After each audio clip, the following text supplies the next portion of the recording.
Bem-vindo ao canal de leitura da Inês. Agora é um bom momento para desacelerar. Acomode-se como preferir. Vou ler para você uma história.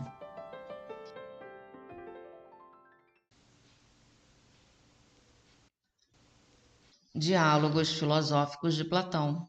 A República, livro 3. Então, o que ainda falta diz respeito aos homens, não é verdade? Sem dúvida. Mas não nos será possível, amigo, pôr isso presentemente em ordem. Por quê? Porque seríamos obrigados a dizer, segundo creio, que a respeito dos homens, tanto os poetas como os oradores cometem os mais graves erros quando afirmam terem sido felizes muitos homens injustos e infelizes muitos homens justos, que a injustiça é proveitosa quando não descoberta, e que a justiça, por sua vez, implica dano próprio e vantagem alheia. Teríamos de proibir-lhes tudo isso e recomendar-lhes que cantem e digam justamente o contrário. Não te parece? É assim mesmo que penso, disse. Mas uma vez que admites estar eu com a razão neste ponto, terei de concluir que ficaste também de acordo comigo a respeito do que há muito procuramos. Conclusão muito certa, acrescentou. Se devemos ou não falar dessa maneira a respeito dos homens, é o que só decidiremos quando descobrirmos o que seja a justiça e como pode ela ser naturalmente útil a quem a possui, pouco importando a conta em que é tida essa pessoa. É muito verdadeiro, disse. A respeito do assunto, é quanto basta. Agora, acho que devemos considerar o estilo para determinarmos por maneira completa como deve ser o conteúdo e a forma. Então falou Adimanto. Não entendo o que queres dizer com isso. Não é preciso que entendas, lhe repliquei. Talvez me faça compreender melhor da seguinte maneira. Tudo o que os mitólogos e os poetas contam não é um relato de fatos passados, presentes ou futuros? Que mais poderia ser? Perguntou. E não conseguem esse desiderato, ou por simples exposição, ou por imitação, ou por ambos os modos ao mesmo tempo? A tal respeito, respondeu, precisaria explicação mais particularizada. Pelo que vejo, lhe falei, sou um professor caricato e nada claro. Vou proceder como os indivíduos que não sabem falar, em vez de considerar a questão em seu conjunto. Tomarei apenas uma parte, para mostrar-te o que pretendo. Diz-me uma coisa, não sabes como começa a Ilíada e os versos em que o poeta conta como Crises pediu a Agamenon que lhe libertasse a filha e como este se zangou e o outro, por não haver alcançado o que desejava, apelou para o Deus contra os Aquivos? Perfeitamente. Sabes, portanto, que até ao verso implora aos Aquivos presentes, sem exceção, mas mormemente aos Atridas, que povos conduzem. Quem fala é o poeta, o qual não procura levar nossa atenção para outra parte, nem se esforça para parecer que não é ele, mas outra pessoa que está com a palavra. Porém, logo a seguir, discorre como se ele fosse o próprio Crises e lança mão de todos os meios para convencer-nos de que não é Homero que parece falar, mas o velho sacerdote. Do mesmo modo, procedeu em quase todo o resto de sua narrativa, ao contar-nos o que se passou em Ílio e em Itaca, como também em toda a Odisseia. Isso mesmo, disse. Há narração, por conseguinte, nos dois casos, tanto na reprodução das falas, das personagens, como nas partes intermédias. Como não? Mas quando nos dirige qualquer fala, como sendo de outra pessoa, não poderemos dizer que se esforça para deixar esta linguagem, tanto quanto possível, parecida com a da pessoa, por ele mesmo anunciada antes, que nos iria falar? É o que diremos, sem dúvida. Ora, imitar alguém, ou pela palavra ou pelo gesto, não é representar a pessoa imitada?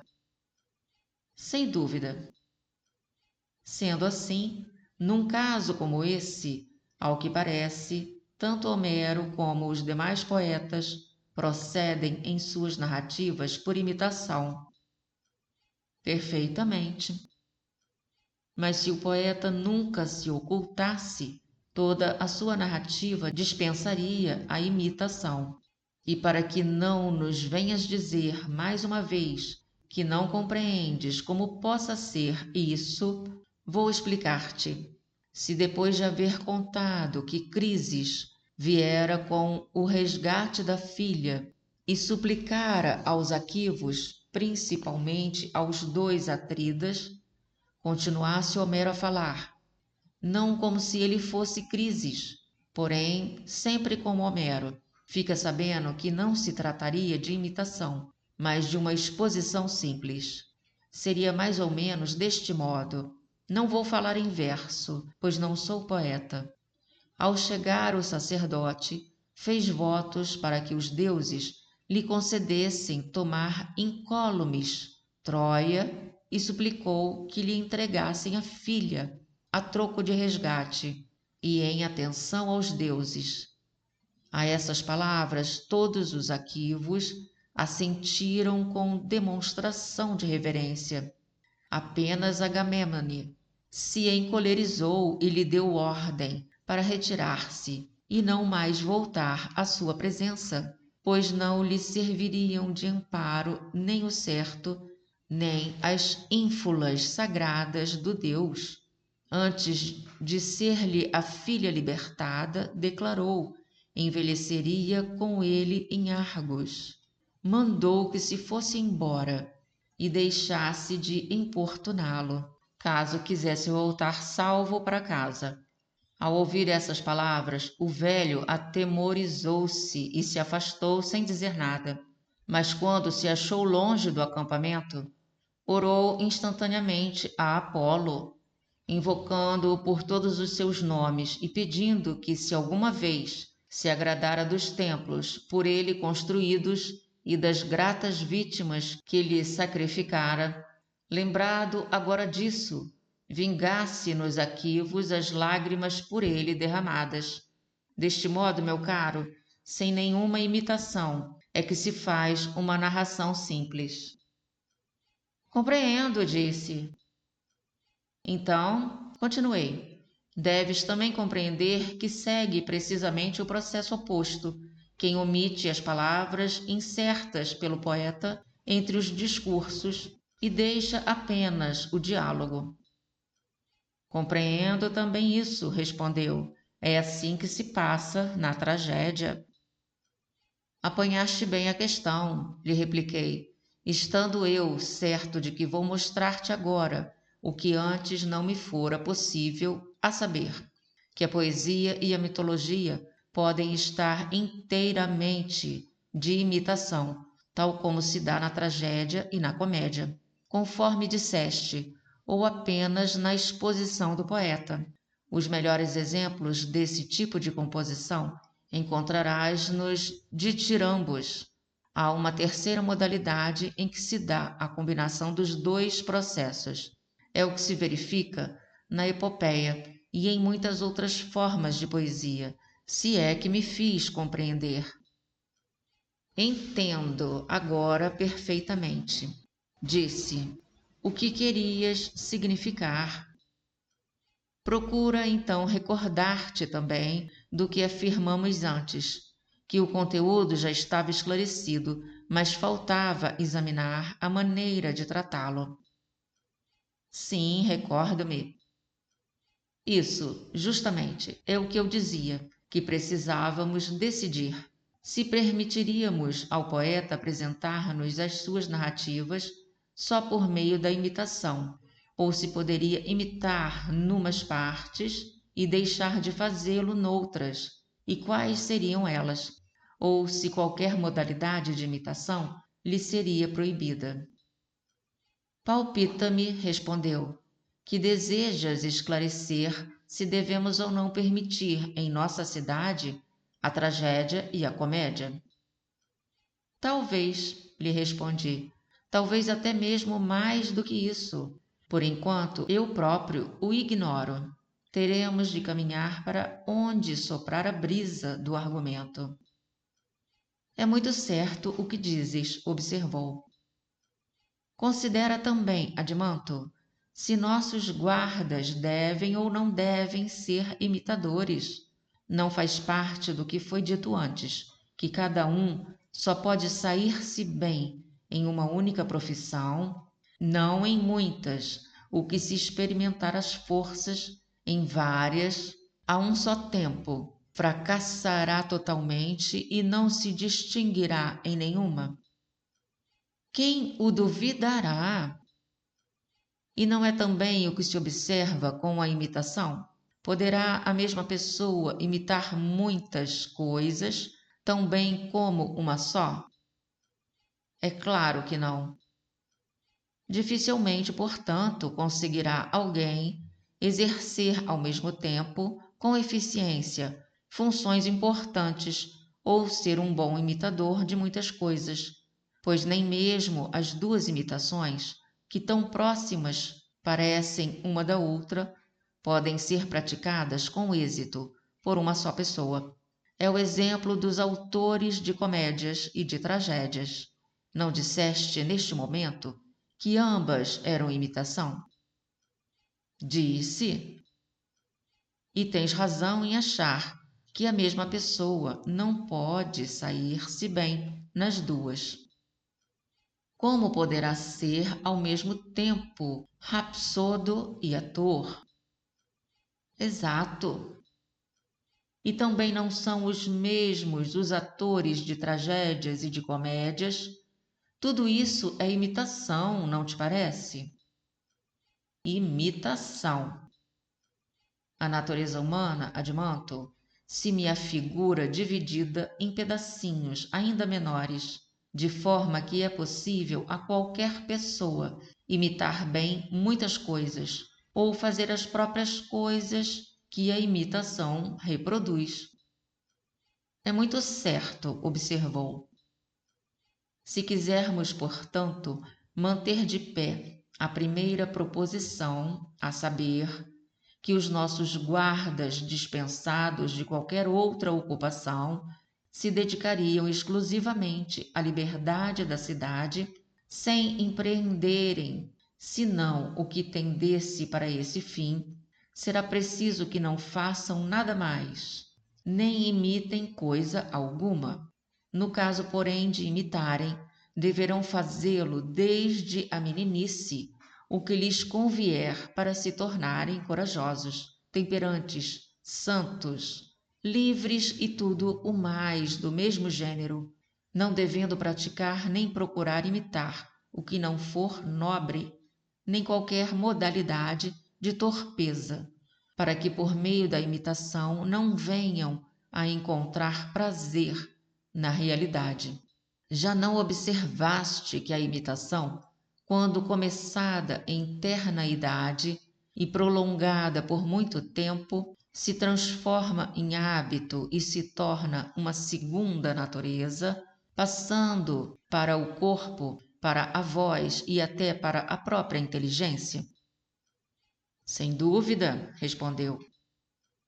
Não admiremos, portanto, continuei, que os jovens de que cuidamos com o propósito de fazer deles cidadãos de bem, por isso mesmo que são homens, imitem as mulheres, tanto novas como velhas, ou seja, no ato de insultar qualquer delas o marido, ou quando alguma se ponha a rivalizar com os deuses por pura jactância. Isso quando estão felizes, ou na infelicidade, quando se entregam ao choro e a lamentações. Uma mulher doente ou amorosa, ou em trabalho de parto, é o que nunca lhes permitiremos. Tens toda a razão, disse. Nem escravos e escravas que realizam ocupações servis. Isso também não. Nem ainda indivíduos maus e pusilânimes que fazem precisamente o contrário do que determinamos. Troca de insultos, zombarias de uns para os outros e palavras obscenas, quer quando sóbrios, quer quando embriagados, e tudo o mais, com que por atos ou palavras a si mesmos degradam ou aos companheiros. Quer parecer-me também que não devem habituar-se a imitar a linguagem ou as ações dos loucos. É evidente que terão de conhecer pessoas más e insanas de ambos os sexos, porém, não devem fazer nem imitar o que elas fazem. É muito certo, disse.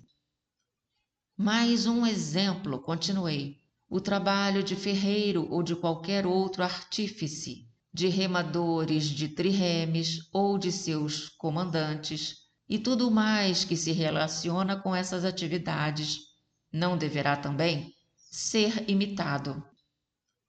Como fora possível, respondeu, se não lhes é permitido ocupar-se com qualquer outra profissão.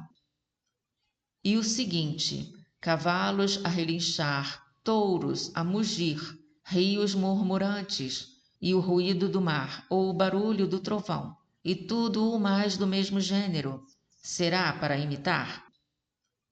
Foi-lhes proibido ser loucos ou imitar as ações dos loucos. Se bem compreendo, prossegui, o que queres dizer?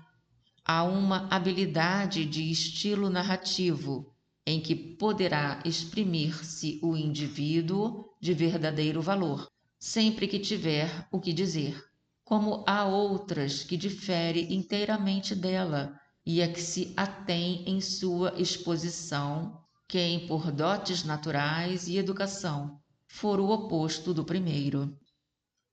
Quais são? Perguntou. Sou de parecer, continuei, que quando o indivíduo equilibrado tem de reproduzir no discurso de sua exposição algum dito ou gesto de homem de bem, esforça-se por falar como se fosse essa mesma pessoa e não se envergonha de imitá-la, principalmente quando a imitação disser respeito a algum ato de firmeza e sabedoria que lhe seja atribuído. Com menor disposição e mais raramente o imitará, quando o vir cambaleante por efeito de doença ou de amor, ou mesmo por embriaguez ou qualquer outra infelicidade. Quando tiver de haver-se com quem não for digno dele, não se resolverá a imitar seriamente a uma pessoa inferior, ou só o fará de passagem, numa ou noutra ação meritória. Sim, terá de envergonhar-se a uma por não ter o hábito de imitar gente dessa laia, a outra porque lhe repugna forçar a sua natureza em moldes inferiores. Despreza de fundo da alma semelhante procedimento, a não ser como brinquedo. É natural, replicou. Sendo assim, adotará um modo de narração semelhante ao que há pouco nos referimos, quando tratamos dos versos de Homero, vindo a participar sua exposição dos dois processos, a imitação e a narração simples. Porém, a primeira, como parte mínima numa narrativa longa, ou não terá sentido o que eu disse. Tem muito até, Assim é que precisará ser o expositor, por nós idealizado. Nessas condições, continuei, quanto mais aquém desse ideal ficar o narrador, maior quantidade de coisas imitará, sem nada considerar indigno de si próprio, de forma que procurará imitar tudo com o maior empenho e na presença de todo mundo, não apenas o que a momentos nos referimos, o barulho dos ventos e da saraiva, o chiar dos eixos e das polias, como também o som das trombetas, das flautas, das gaitas e dos demais instrumentos, a voz dos cães, das ovelhas e dos pássaros. Desse modo, toda a sua exposição constará simplesmente da imitação de vozes e de gestos, com o mínimo possível de narração. Necessariamente terá de ser assim. Daí eu ter dito que há duas maneiras de narrar. Sem dúvida. Uma delas, só em grau muito reduzido, permite modificações.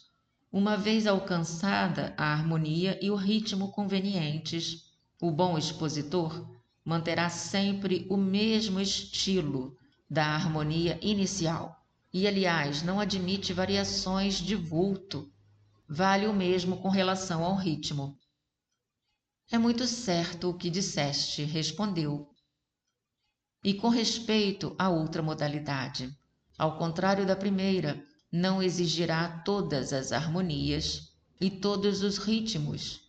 Se tiver de ser feita a exposição como é preciso que o seja, por isso mesmo que abrange toda sorte de modificações? Exatamente. Ora, os poetas, e de modo geral as pessoas que expõem alguma coisa por meio da palavra, não se valem de um ou outro desses modos de expressão, ou da combinação de ambos? Necessariamente, disse. Há outras leituras esperando por você.